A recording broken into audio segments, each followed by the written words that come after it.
Dyson with the St. Louis Center for Play Therapy Training with a play therapy tip of the week. I hear from a lot of school counselors who are always looking for ways of integrating play into a lot of the groups that they facilitate in their schools. And I facilitate a lot of play therapy trainings to small groups, medium-sized, large groups of therapists. And so I'm always looking for ways to connect with them in a playful way, and also then they can use that idea in their groups and in their settings, whether they're in a school, whether they're in a private practice, wherever they may be facilitating therapy that may be play-based. So here's an idea that's a fun and inexpensive idea. I've got this little sand bucket that I've had for a long time. I purchased it one time at the dollar store, which is a great place to purchase affordable items that you can use in play therapy. And while I was there, I also picked up a few bags of these little soft, fuzzy, multicolored pom-poms. The ones I got were red, yellow, blue, and green, just 4 basic colors, which for my purpose was going to be enough, but you can certainly buy them in lots of different colors. There was a whole bag, I think maybe 50 of them in a bag for only $1. And of course you can also find them at places like Walmart, Michael's, Hobby Lobby, that type of place. So they're very affordable and they're easy to store.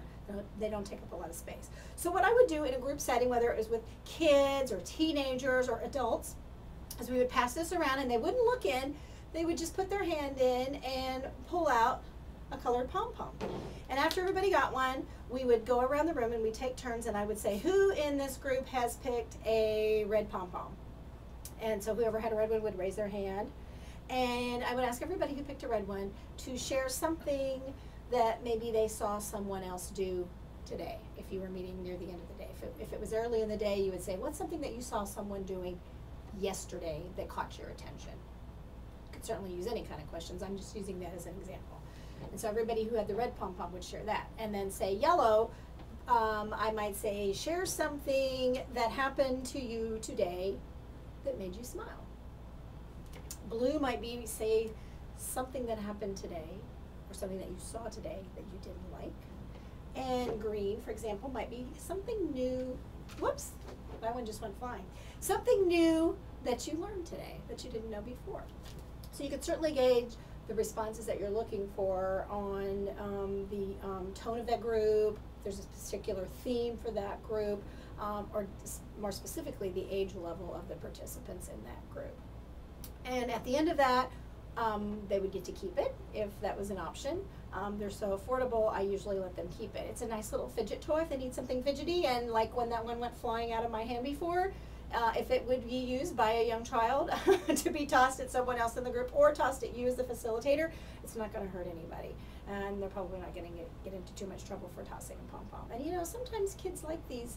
We can talk about how is this kind of like a warm fuzzy. Some children maybe don't have a lot of people who do or say things to them that make them feel nurtured, cared for, loved, even liked maybe. So perhaps even giving them something like this that they can keep in their pocket, they can squeeze, they can touch, and it will give them a connection to you as the therapist, as the facilitator of that group, or perhaps even a connection to you in the group setting and what that group maybe represents to them.